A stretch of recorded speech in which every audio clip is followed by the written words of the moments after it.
be dead. Others say he might be a demon or an agent of Mephisto.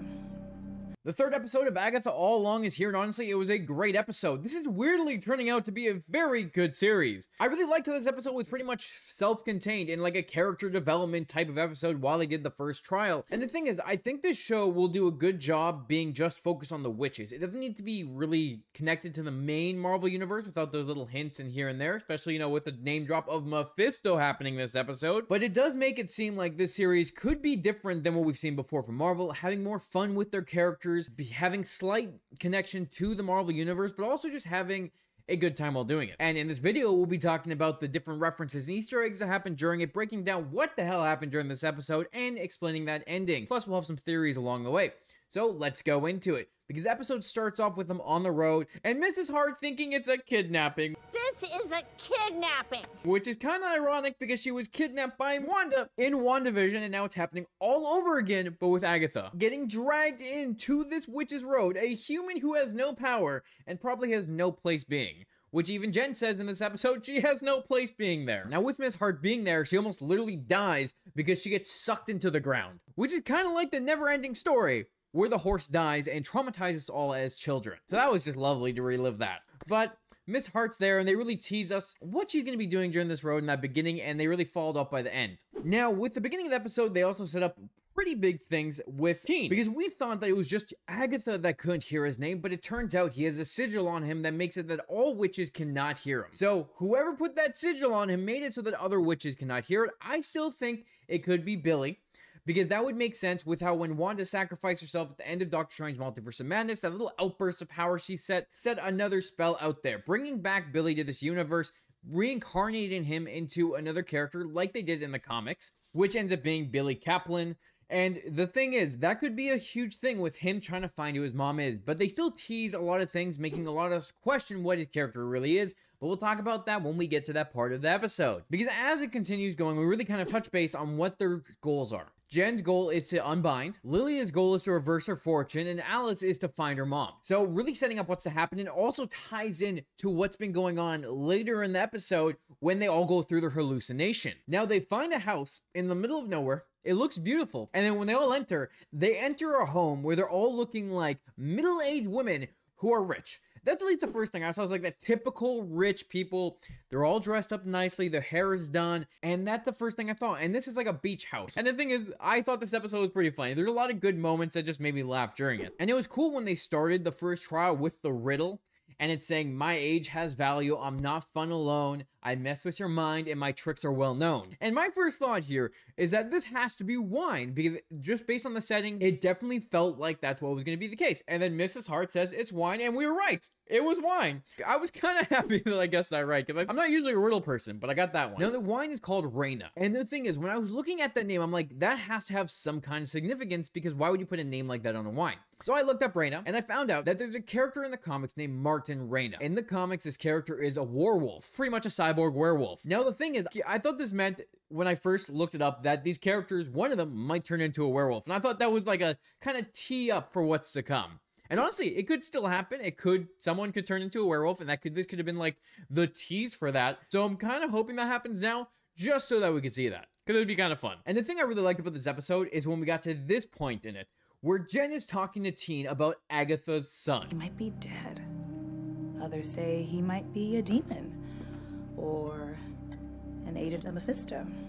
Because Agatha traded her own child for the Darkhold, which in this moment right here is where we get three theories. First of all, if he is Agatha's son, that's setting up Nicholas Scratch, who we did see the name of in the first episode where we saw the plaque with the bunny. Now in the comics, Nicholas Scratch is also a very powerful sorcerer. But then they name drop Mephisto by saying that Agatha's son could be an agent of Mephisto, which in the comics, Mephisto is pretty much the devil of Marvel Comics. Also the one that pretty much messes up everyone's life when it comes to it, especially Spider-Man's, if you know what I mean. The thing is, we've been thinking about Mephisto since WandaVision. Everyone's been calling out this theory, so you know for a fact we're going to see TikToks and TikToks and TikToks all over the internet talking about Mephisto now. But this was a very big name drop. It's a big kind of tease for what's to come. But I think this is all a red herring. I think all of us think that this is going to be Billy Maximoff, Billy Kaplan, and it kind of ties into it because of his sexuality. And when it gets further down the road, the Mephisto feels like a red herring. It feels like something to please the fans and also make us think what's really going on. Same with the Agatha's son part. Like, all these hints here are trying to make us think, oh, it could be this, it could be this.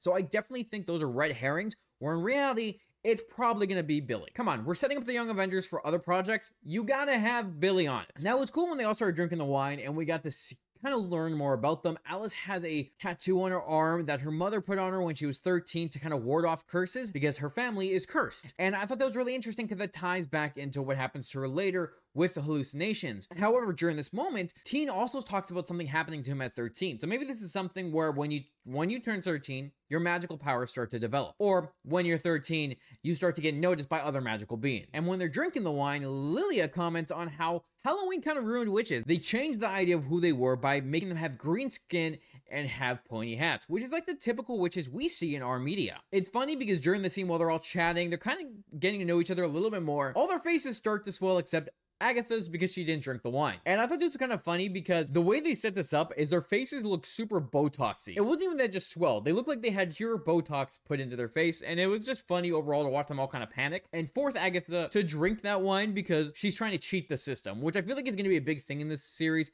is Agatha trying to cheat. She's trying not to get involved, kind of letting them do whatever they want. Hopefully she doesn't have to deal with the consequences. However, the only way for this to work is for her to actually work with them, and I think by the end of the series, she's going to become friends, and she's not going to have this kind of hatred for other witches. I think she's going to grow a heart. I think she's going to become a better person by the end of this, and I think that's what they're kind of teasing here. But as they start to hallucinate, Mrs. Hart remembers the time when Wanda was in control. Wanda, I'm begging you.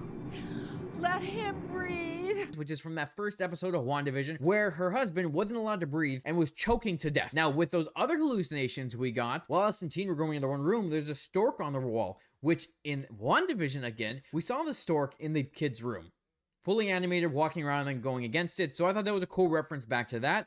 And then, when Alice is hallucinating, she sees her mom, who talks about her grandmother dying and feeling that death. Now, Alice's mom knows that something's coming to kill her, which is in the comics, her mom was killed by a demon.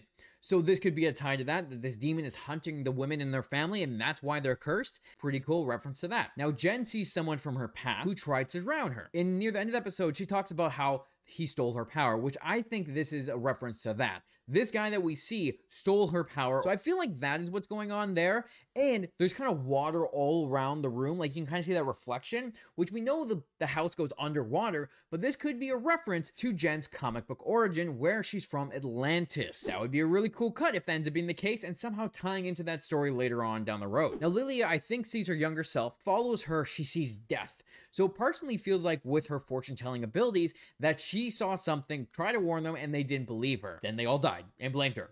That could be the case, and I feel like that is because we keep seeing her kind of say these fortunes without being able to know when they're coming. Just like how she turns around and says, try to save Agatha, which I think is leading into the fact that later down the road, Agatha is going to need to be saved, which means the Covenant is going to have to trust her and actually believe in her and not let her die and betray her. So I feel like at some point in time during this whole series is that they're going to have to start to trust each other and have to believe in one another so that none of them die, especially after the end of this episode. Now they had to drink an antidote in order to overcome this poison that they had, slowly killing them, and they only had 30 minutes to survive. And I do like how they kind of make fun of Jen by saying that her products aren't all natural because they have petrol in them. So I thought that was kind of funny. And I like how they played with each other during this while they were all trying to survive. And we finally got to see Agatha's hallucination, which was her hearing her child and then seeing the Darkhold. But she looked horrified by this, which now makes me think that she didn't actually actively give up her child for the Darkhold, and that something happened for her to get the Darkhold, because maybe someone manipulated things, changed it, took her child, made her take the Darkhold, and she took off with it to try to get the power to get her son back. And that could be the total thing that's kind of leading into it, because she doesn't look like someone who gave up her child willingly, and that could be playing into something a little later on the road, and kind of why she's protective of Teen. Now, Agatha also talks about how she left Jen alone, and even though she hated her, because she was doing important work, which could tie into the fact that Jen is a potion maker and that she was making something that was important. And the fact that they let this open-ended could lead down the road to what Jen was doing before she got binded. So I'm very curious to see what they're going to do, because they definitely hinted at little things here and there to set up the story. When they're climbing into the oven, Lilia talks about how she had a friend once. Not climbing in an oven.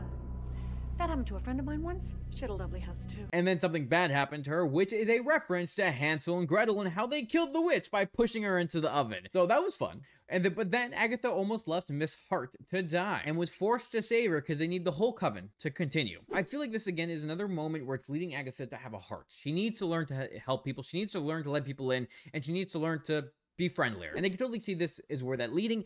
But then right after, they killed her. They killed Miss Hart, or at least they seemingly did.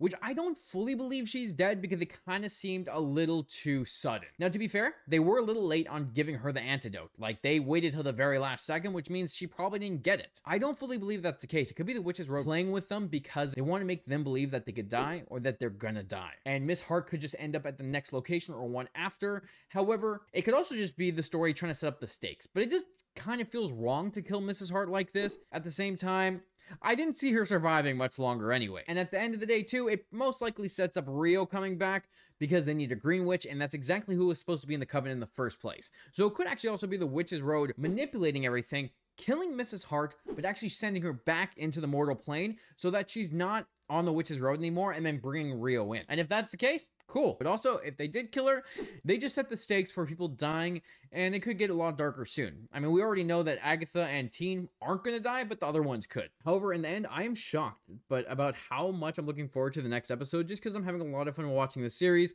and I just think it's going to be a good time overall. Let me know when you watch this episode, what do you think of it, and are there any Easter eggs or references you noticed that I might have missed? Now, with that, if you like this video, hit the like button, hit the subscribe button, it helps out the channel a lot, and you get to stay up to date with all my Marvel and DC breakdowns. So, thanks for watching, I'll talk to you next week when we watch another episode of Agatha All Along.